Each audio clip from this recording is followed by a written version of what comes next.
Acá podés elegir ¡Hola! donde vos quieras, Petrona. Acá sí hablo con los muebles.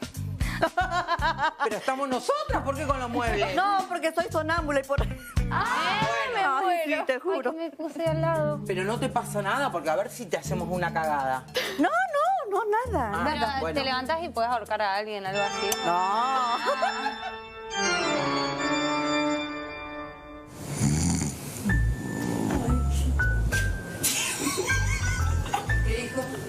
No voy a poder dormir la c*** de Laura. Ay, puta madre. Creamos tapones para los oídos porque no podemos dormir por los ronquidos. Eso no va a ser posible. Es parte de la convivencia.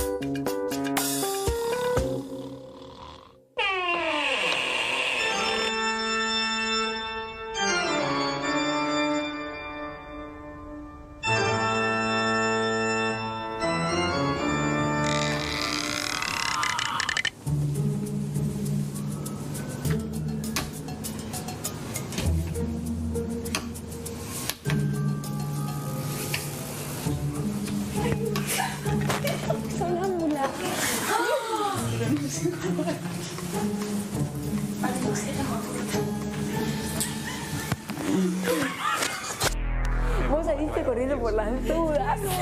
Me puse lo primero que encontré. Yo no puedo. Me dio un miedo bárbaro, boluda.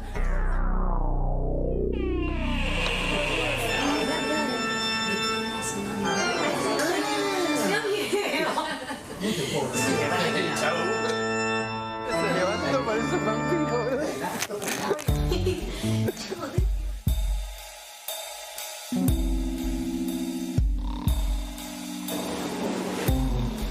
La puta madre que parió.